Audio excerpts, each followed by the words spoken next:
Peace and blessings to the 12 tribes of Israel. Today I'm going to deal with a topic called Moses married an Israelite. Okay, so throughout my Christian walk, I've been hearing that Moses married an Ethiopian, but when you think about it logically, why would the Most High allow him to marry an Ethiopian, which wasn't a woman who wasn't an Israelite, and then give him a law that went against marrying someone outside of your nation, right?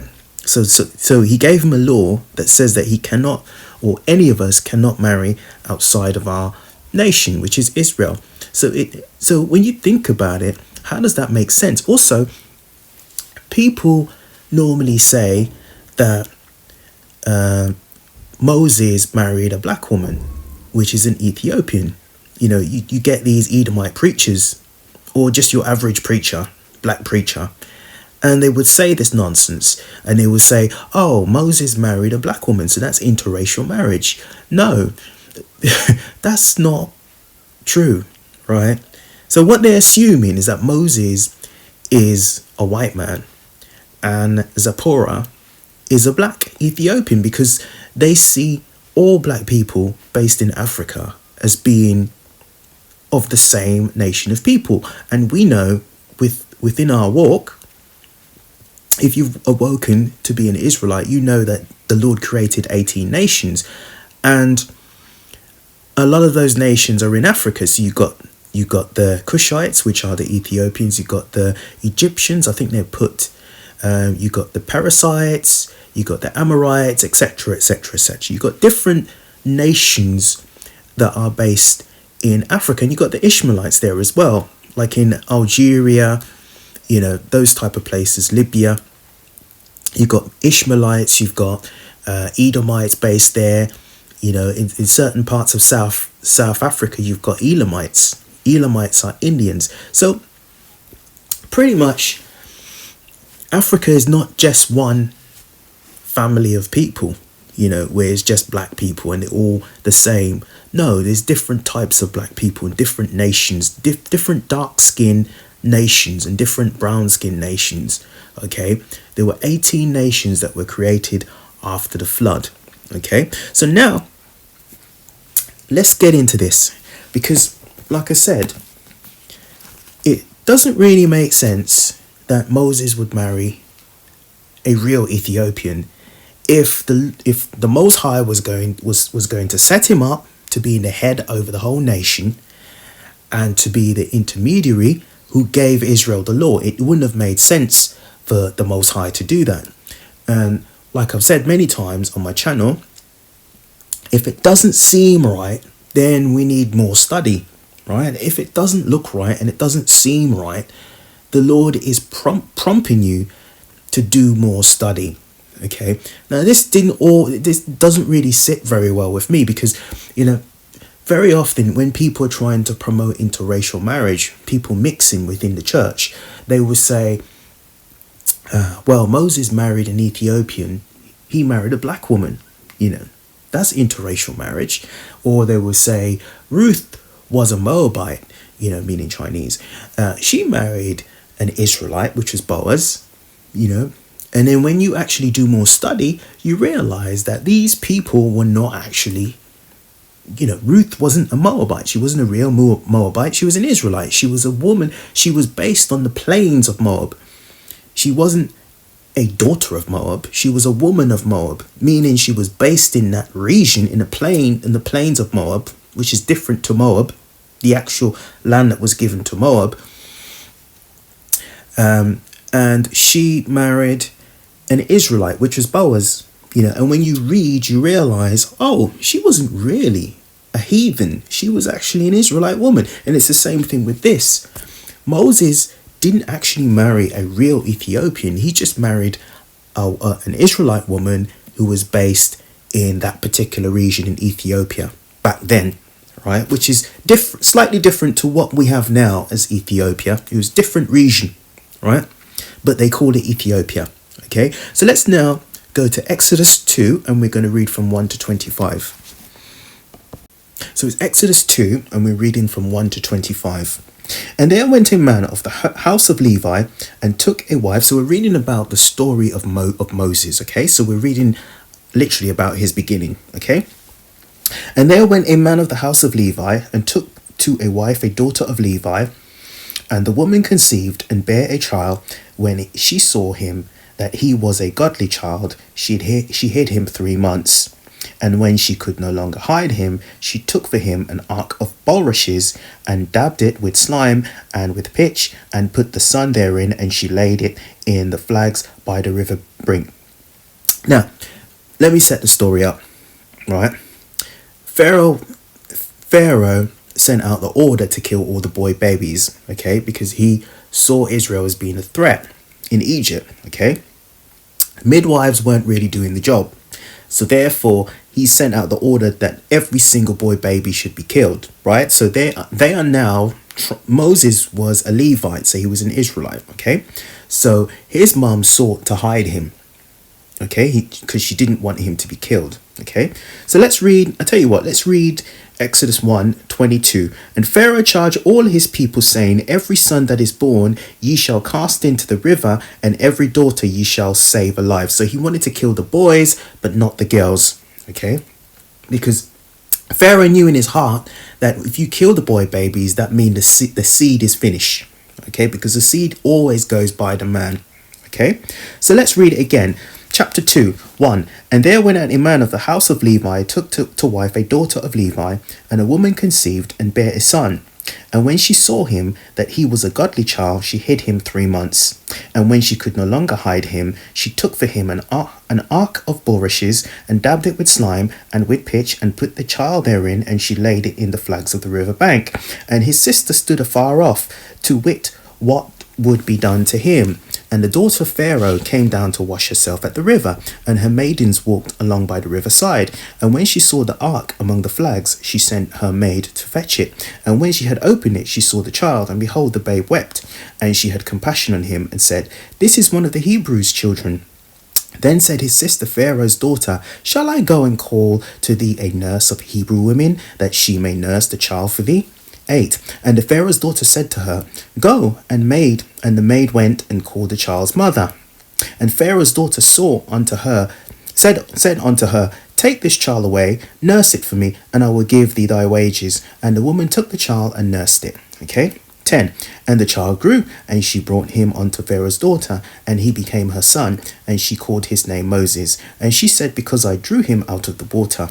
And it came to pass in those days, when Moses was grown, that he went out unto his brethren, and looked on their burdens, and he spied an Egyptian smiting another Hebrew, one of his brethren. So Moses was very much loyal to his own people, okay, even though he was raised by an Egyptian woman, Pharaoh's daughter, okay, partially. 12. And he looked this way and that way, and when he saw that there was no man, he slew the Egyptian and hid him in the sand. And when he went out the second day, behold, 2 men of the Hebrews strove together, and he said to him that did the wrong, wherefore smitest thou thy fellow? And he said, who made thee a prince and a judge over us? Intendest thou to kill me as thou killest the Egyptian? And Moses feared and said, surely this thing is known.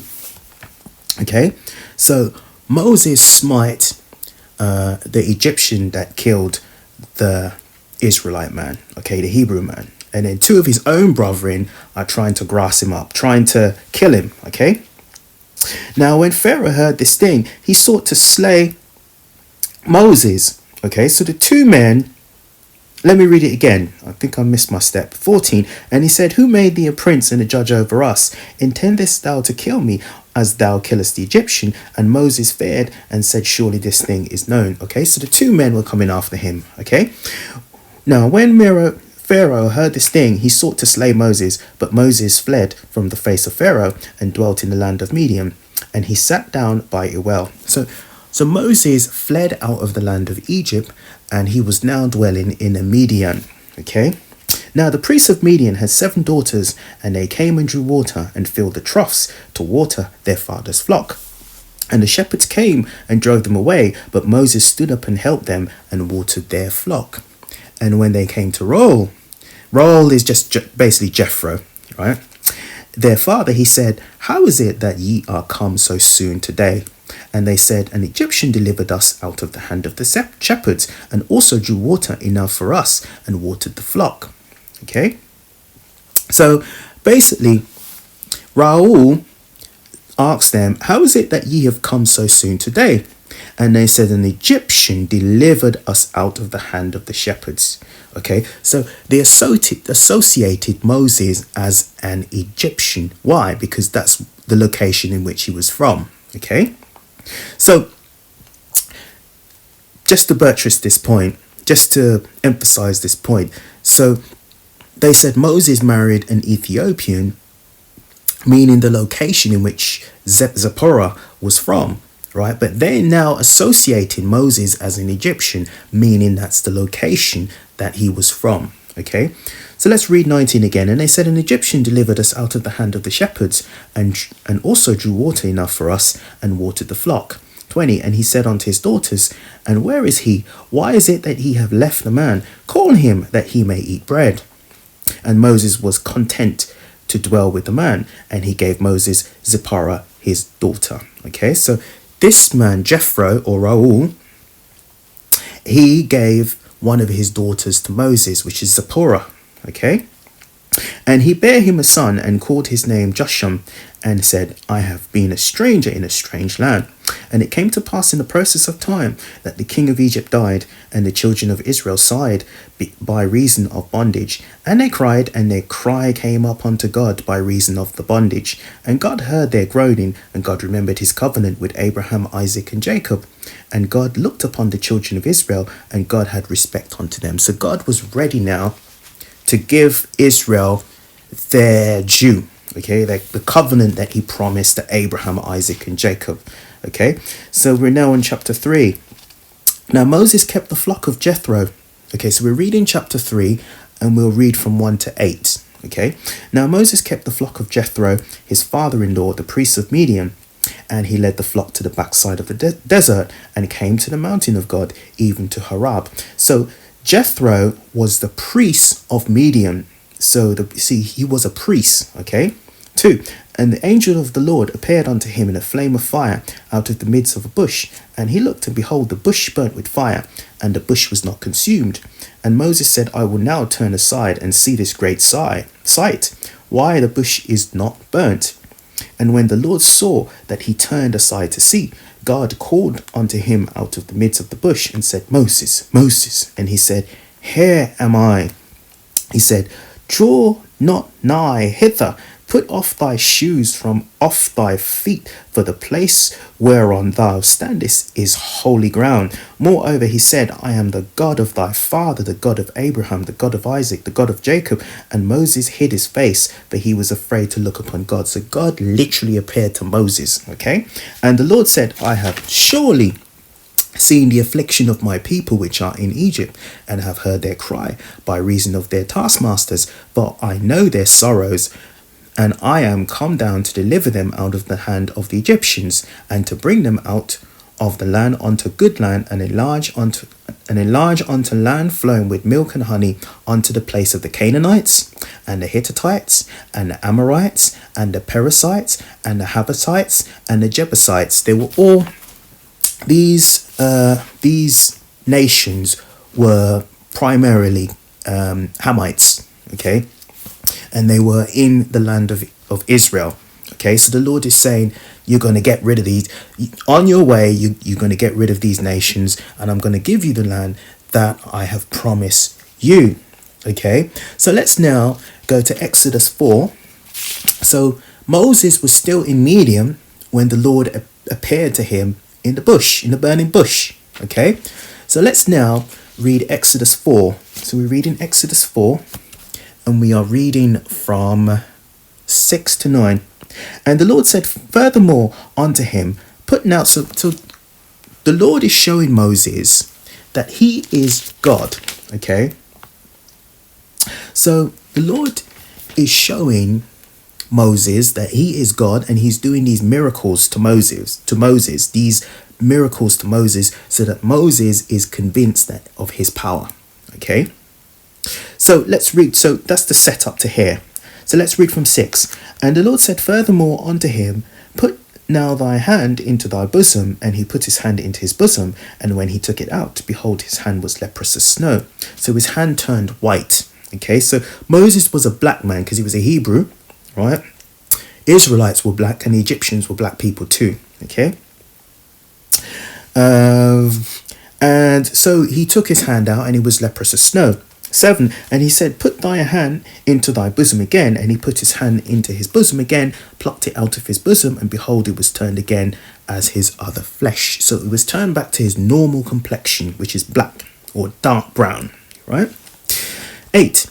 And it shall come to pass, if they will not believe thee, neither hearken to the voice of the first sign, then they will believe the voice of the latter sign. And it shall come to pass, if thou wilt not believe also these 2 signs, neither hearken unto thy voice, that thou shalt take the water of the river and pour it upon the dry land. And the water which thou takest out of the river thou shalt blood unto the dry land. So these were the signs that he was supposed to take back to Egypt to show to everybody that God was with him. Okay. 10. And Moses said unto the Lord, O my Lord, I am not eloquent, neither heretofore,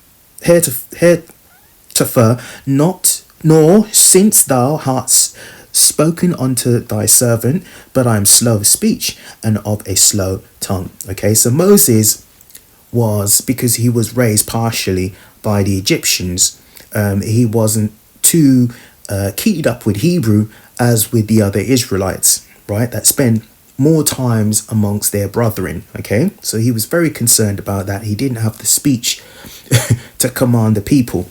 Okay, and the Lord said unto him, Who hath made man's mouth? Or who maketh the dumb or deaf or the seeing or the blind? Have I not I the Lord? Okay, so the Lord is saying that don't worry about that, because I'm telling you to do it. I will give you the words to say. Okay. All right, so let's stick to this story. So we're going to move all the way down to 17. So we're on Exodus 4:17. And thou shalt take his rod in thy hand, wherewith thou shalt do signs. And Moses went and returned to Jethro, his father-in-law, and said unto him, Let me go, I pray thee, and return unto my brethren which are in Egypt, and see whether they be yet alive. And Jethro said to Moses, Go in peace. So Moses spoke to the priests. Moses, a Levite, spoke to the priest who would have been an Israelite, because why would he go to a priest of another nation? The Most High has just spoken to him in the burning bush. So why would he go to a priest of another nation to ask permission to leave? You see? Anyhow, Jethro said, Yes, you can go. And the Lord said unto Moses in Midian, Go, return into Egypt, and for all the men are dead which sought thy life. And Moses took his wife and his sons and set them upon an ass, and he returned to the land of Egypt, and Moses took the rod of God in his hand. 21. And the Lord said unto Moses, When thou goest to return into Egypt, see that thou do all those wonders before Pharaoh, which I have put in thine hand, but I would harden his heart, that he shall not let the people go. Okay? So the Lord is giving instructions to Moses to do these signs, that the Lord has shown him, to take back to Egypt, to show the people, that he is of the Lord. Okay, primarily Pharaoh, that he is of the Lord, and to convince the Pharaoh that he should let his people go, to let the Israelites go, to let the Hebrews go. And the Lord said he will harden Pharaoh's heart. So it's not going to be easy. It won't be easy. But he's going to show, basically the Lord used this to show his power. He used Moses to show his power to the Egyptians. Okay, Egyptians were a separate nation of people to the Israelites. Okay, so let's now we are going to read Exodus 18. So we are still continuing the story on proving that Moses married an Israelite. So Zipporah was an Israelite. She wasn't an Ethiopian.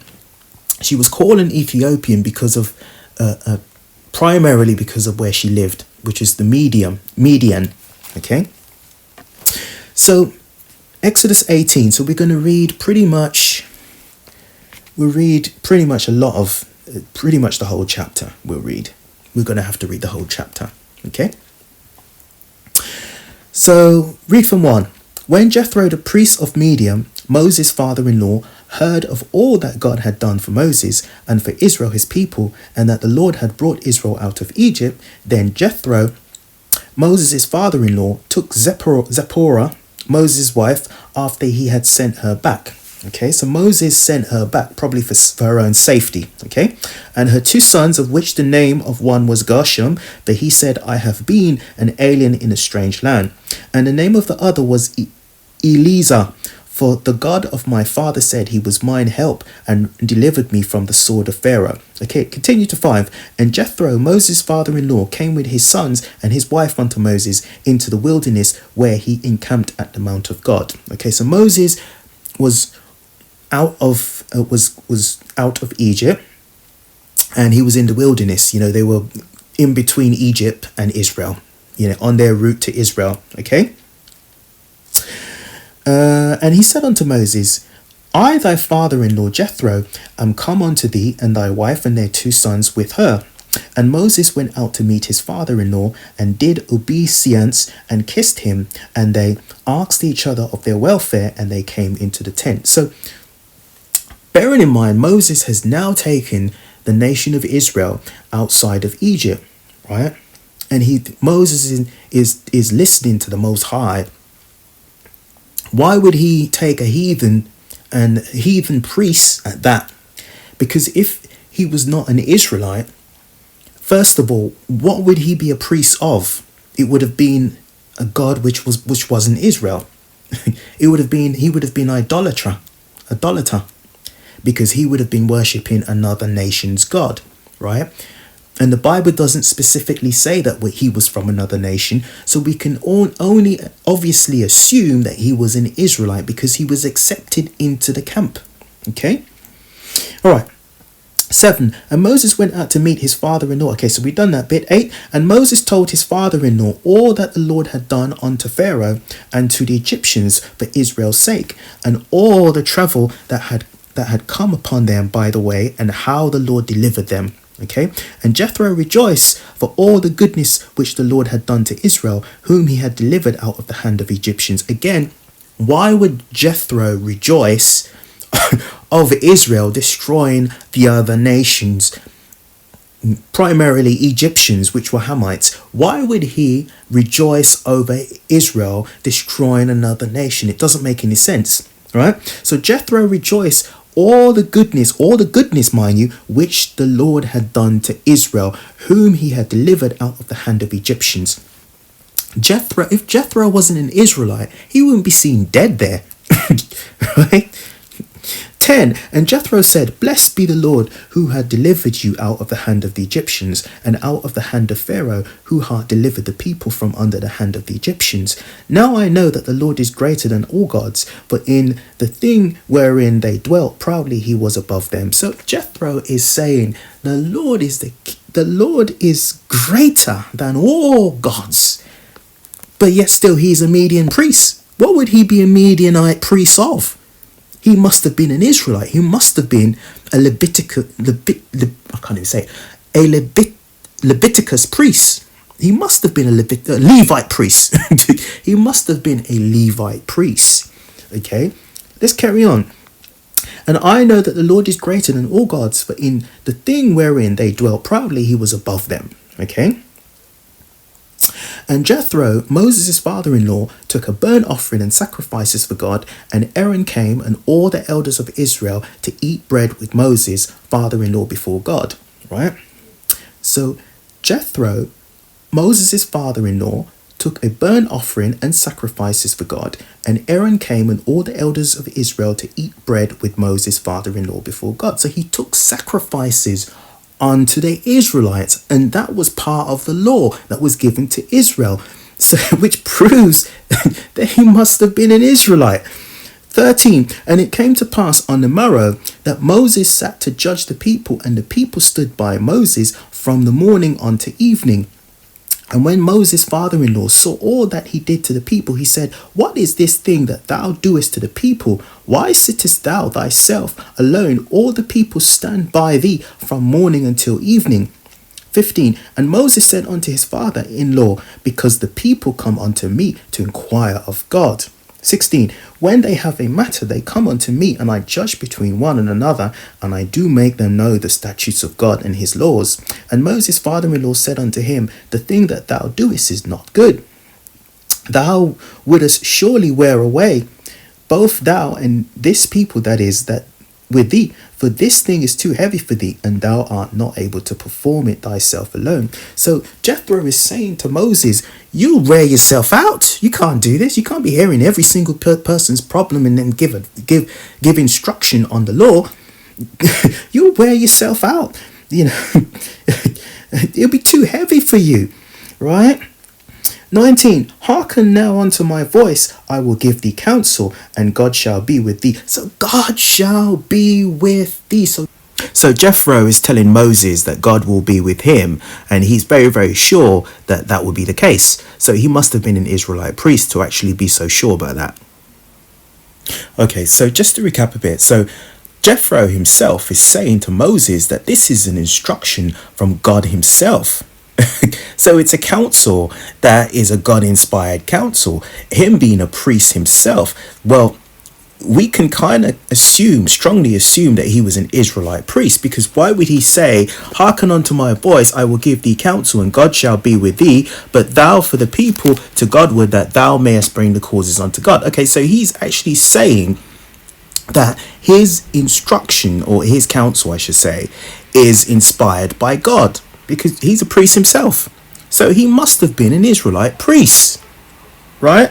Okay, as a side note, the Bible actually says in Psalms 1:1, "Blessed is the man that walketh not in the counsel of the ungodly, nor standeth in the way of sinners, nor sitteth in the seat of the scornful." So God is telling us that we're not supposed to seek counsel of anybody else that doesn't walk with him. "Blessed is the man that walketh not in the counsel of the ungodly, nor standeth in the way of sinners, nor sitteth in the seat of the scornful." So in other words, if Jethro was a heathen priest, if he was a Gentile priest, i.e. not an Israelite, why would Moses seek his counsel? And why would Moses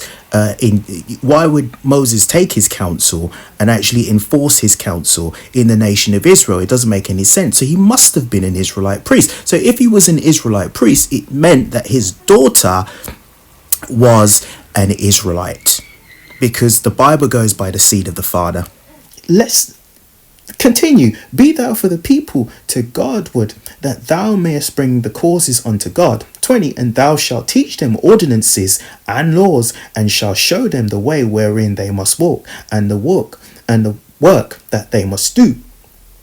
Okay, so let's read 19 again. "Hearken now unto my voice, I will give thee counsel." So Jethro is offering counsel to Moses. Okay, "And God shall be with thee, thou mayest bring the causes unto God, and thou shalt teach them ordinances and laws, and shall show them the way therein they must walk, and the work that they must do."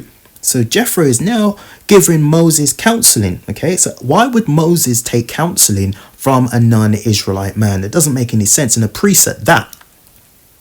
21. "Moreover, thou shalt provide out of all the people able men, such as fear God, men of truth, hating covetousness, and a place such as over them to be rulers of thousands, and rulers of hundreds, rulers of fifties, and rulers of tens." Okay, "And let them judge the people at all seasons, and it shall be that every great matter they shall bring unto thee, but every small matter they shall judge. So shall it be easier for thyself, and thou shalt bear the burden with thee." Okay, so Jethro is now counseling Moses, saying this is what you should do.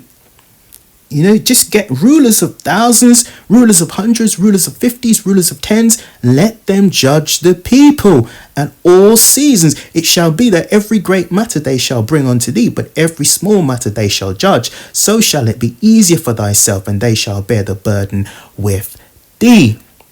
So again, this was the institution of the judges unto Israel. You were given a certain amount of people, and then if it's a small matter, then you can judge it yourself. But if it was a bigger matter, you would have to, you bring it to Moses, okay?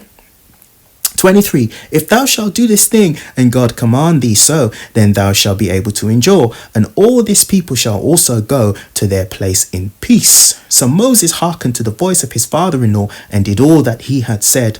And Moses chose able men out of all Israel. So let's read 24 again, because I've read through that. So Moses hearkened to the voice of his father-in-law and did all he had said. Why would Moses listen to a heathen priest from Midian if he wasn't an Israelite?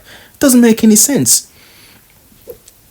It doesn't make any sense. 25, and Moses chose able men out of all Israel and made them heads over the people, rulers of thousands, rulers of hundreds, rulers of 50, rulers of tens.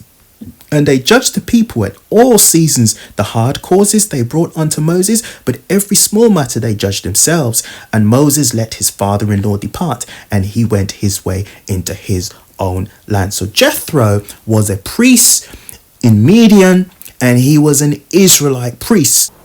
I believe that Jethro was a Levite priest, just as Moses was a Levite himself, and it made perfect sense that his daughter Zipporah was a Levite woman as well. She was a daughter of Zion. She was a Levite, so it kind of makes sense they all were Levites. So it's Numbers 1, and we'll read from 2 to 4. Let's read from 1. And the Lord spake unto Moses in the wilderness of Sinai, in the tabernacle of the congregation, on the first day of the 2nd month, in the 2nd year after they were come out of the land of Egypt, saying, Take ye the sum of all the congregation of the children of Israel, after their fathers, by the house of their fathers, and the number of their names, every male by their polls. So it's from the house of their fathers, okay? From 20 years old upward, all that are able to go forth to war in Israel, thou, Aaron, shall number them by their armies, and with you there shall be a man of every tribe, every one head of the house of his fathers. What I'm trying to prove is that Zipporah was an Israelite, preferably she was an Israelite, most possibly a Levite, right?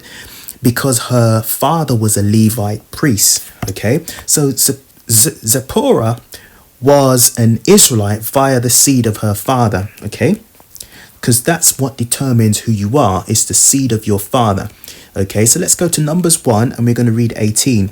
And they assembled all the congregation together on the first day of the 2nd month, and they declared their pedigrees after their families by the house of their fathers, according to the number of the names, from 20 years old and upward by their polls. So it was, again, from the house of their fathers. So if Jethro was a Levite priest, an Israelite priest, that meant that Zipporah was an Israelite. She was a Levite herself, just like Moses was. Okay, so that would make sense why Moses clicked with them and why he was quite comfortable marrying Zipporah, because she was a Levite just like he was.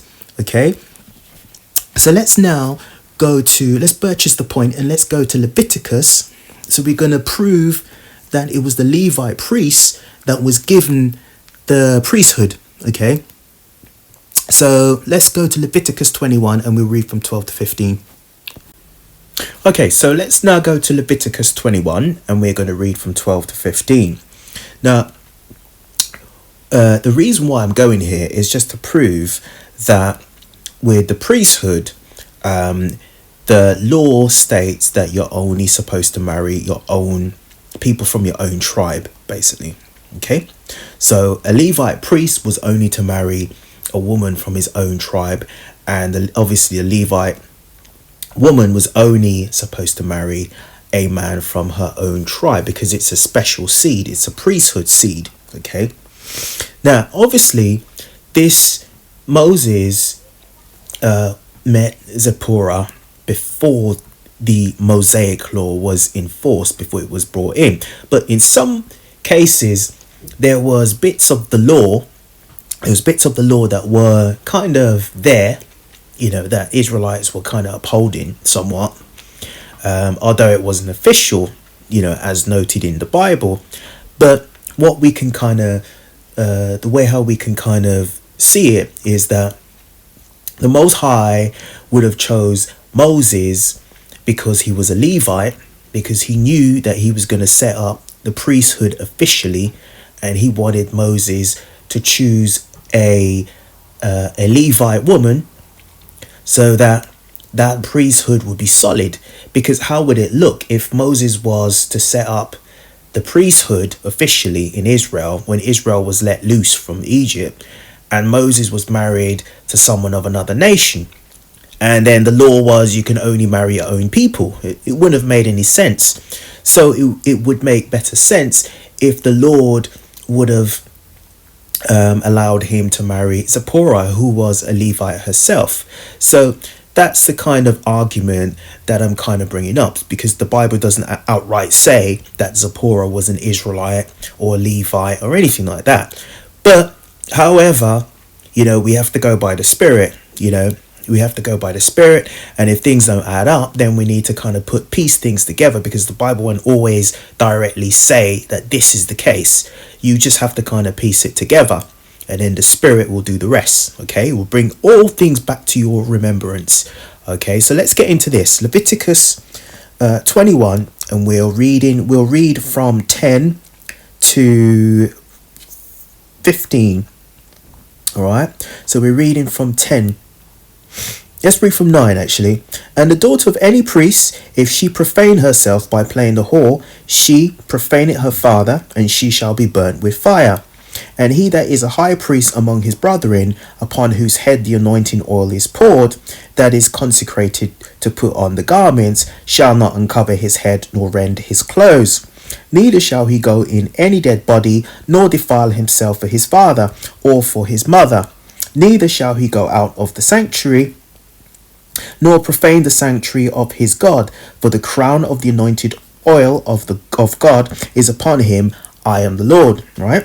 And he shall take a wife in her virginity, a widow, or a divorced woman, or profane, or an harlot. These shall he not take, but he shall take a virgin of his own people to wife. So he had to marry a woman that was a virgin, okay, of his own people, mean a fellow Levite, okay. Neither shall he profane his seed among his people, for I, the Lord, do sanctify him. So the priesthood was set aside. It was a special holy seed that was attached to the priesthood. So the Levites were under strict commandments to keep that seed as holy as possible. So it would have made sense if the Most High matched Moses with Zipporah before the law, and then given the law afterwards, and then set up the law whereby he's saying you can only marry into your own people, your own tribe rather.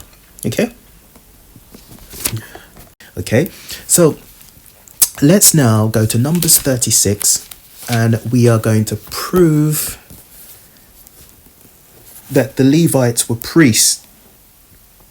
Okay, so Numbers 36, reading from 6. This is the thing which the Lord doeth command concerning the daughters of Zephaniah, saying, let them marry to whom they think best, only to the family of the tribe of their father shall they marry. So shall not the inheritance of the children of Israel remove from tribe to tribe, for every one of the children of Israel shall keep himself to the inheritance of the tribe of his fathers. And every daughter that possesses an inheritance in any tribe of the children of Israel shall be wife unto one of the family of the tribe of her father, that the children of Israel may enjoy every man the inheritance of his fathers. So this buttressed the point of the other scriptures, okay? So if you had a daughter, what it's saying, regardless to which tribe you're from, you had to give her to a man of the same tribe, right? Because the male carried the seed. So if the daughter is marrying someone of the same tribe, then that seed line can continue, right? So that's what that scripture is saying. So let's now go to Malachi, and we are going to prove that the Levites were the priests, right? So we're going to continue to prove that. So we're in Malachi, we're in 2, reading from 1 to 4. And now, all ye priests, this commandment is for you. If If ye will not hear, and if we will not lay it to the heart to give glory unto my name, said the Lord of hosts. So God is rebuking the priests, okay, because they were nicking the burnt offerings and not giving the real offerings as they should have, as they were instructed to do. Okay. If ye will not hear, and if ye will not lay it to heart to give glory unto my name, said the Lord of hosts, I will even send a curse upon you, and will curse your blessings. Ye, I have cursed them already, because ye do not lay it to heart. Behold, I will corrupt your seed, and spread dung upon your faces, even the dung of your solemn feasts, and woe shall take you away with it. And ye shall know that I have sent this commandment unto you, that my covenant might be with Levi, said the Lord of hosts. Okay, so the covenant of the priesthood was given to primarily the Levites. The Levites were the priests of Israel. Okay, so the covenant was given to the Levite priests. Hence, Moses was a Levite, Aaron was a Levite. So Jethro was a priest in Midian, and he would have been most likely a Levite priest himself. And that explains why Moses was very comfortable to go to the Midian, because remember, he fled Egypt. Egypt was full of Hamite Egyptians. He fled the Pharaoh and he went to Midian. So it made sense that he would go amongst his people. And when he was amongst his people, he picked someone of his own tribe to marry. And he met her father, who was a fellow Leviticus priest. Okay, so that holds more water than to say that Moses married a real Ethiopian. Moses didn't marry a real Ethiopian. He married a Midianite woman who was a seed of a Israelite priest or Levite priest called Jethro or Raul. Okay. And via the seed of her father, we can conclusively say that she was an Israelite. Now let's go to Numbers 12, because that's a key scripture that everybody quotes. So let's go to there, the key scripture that everybody quotes about Moses marrying an Ethiopian. Okay, so so we're reading pretty much the whole thing. It's a very short chapter. And Miriam and Aaron spake against Moses because of the Ethiopian woman whom he had married, for he had married an Ethiopian woman. And they said, Hath the Lord indeed spoke only by Moses? Hath he not spoken also by us? And the Lord heard it. So let's read it again. And they said, Hath the Lord indeed spoken only by Moses? So did he only speak to Moses? Had he not spoken also to us? And the Lord heard it. So the two of them were talking about Moses, saying, why are you only speaking to Moses? Why isn't the Lord speaking to us too? 3. Now the man Moses was very meek above all the men which were upon the face of the earth. 4. And the Lord spake suddenly unto Moses and unto Aaron and unto Miriam, Come out, you three, out into the tabernacle of the congregation. And they three came out, and the Lord came down in a pillar of the cloud and stood in the door of the tabernacle and called Aaron and Miriam, and they both came forth. And he said, Hear my words, if there be a prophet among you, I, the Lord, will make myself known unto him in a vision and will speak unto him in a dream. Okay, my servant Moses is not so, who is faithful in all mine house. So Moses was different, okay, which him will I speak mouth to mouth, even apparently and not in dark speeches, and the similitude of the Lord shall he behold. Wherefore then were ye not afraid to speak against my servant Moses? Okay, so Most High wasn't very happy with them speaking against Moses, because Moses was special, because with the other prophets he was speaking dreams and visions, but with Moses he would speak face to face. 9. And the anger of the Lord was kindled against them, and he departed. And the cloud departed from off the tabernacle. And behold, Miriam came leprous white as snow. And Aaron looked upon Miriam, and behold, she was leprous. And Aaron said unto Moses, Alas, my Lord, I beseech thee, lay not the sin upon us, wherein we have done foolishly, and wherein we have sinned, as Aaron making amends with the Most High.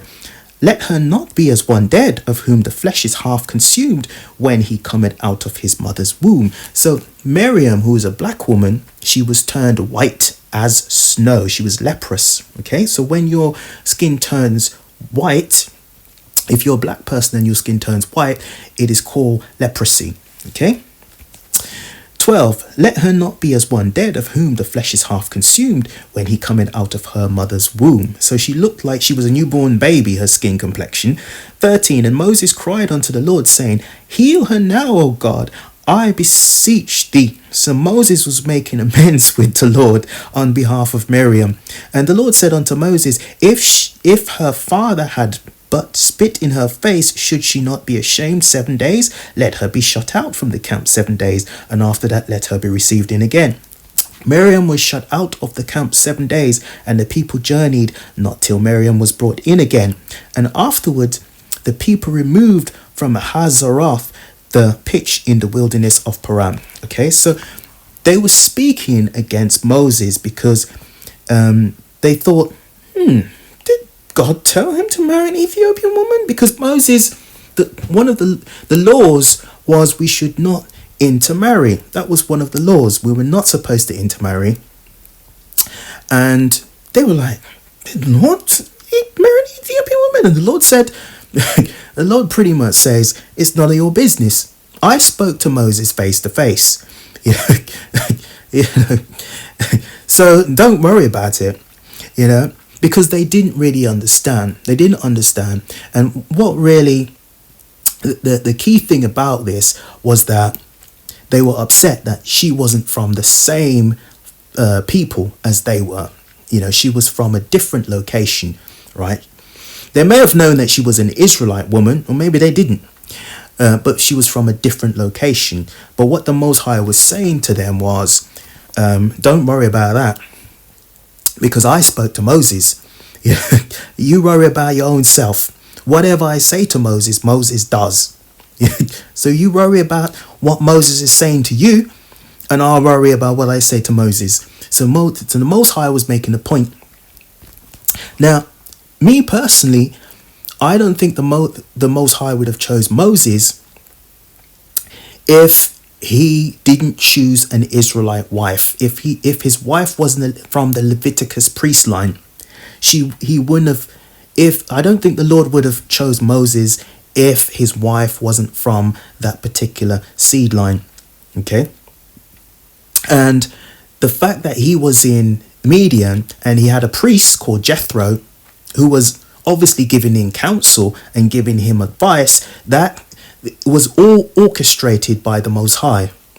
Okay, and the fact that when he left Midian, he asked Jethro whether he can leave, it shows that he was under the counsel of Jethro, the priest. Okay, and then the priest, when Moses went back to lead, after he led us out of Egypt, Jethro came and brought Zipporah and the children with him, and Jethro gave him advice, counsel on what to do, and the counsel was very constructive, because that's when we had the ranking system in Israel. Okay, and that was from the Lord, because there's no way that Moses would have took advice from a priest, a man calling himself a priest, if he was a priest of a foreign god. Right, he had to be a priest, an Israelite priest, and from the Leviticus line. He was a Levite priest. Okay, so that proves that Zipporah had to be from the tribe of Levi. Okay, but it's not spelled out very straightforwardly in the Bible. You have to have the Spirit to kind of decipher. That doesn't even make sense. Why would that happen if that wasn't that way?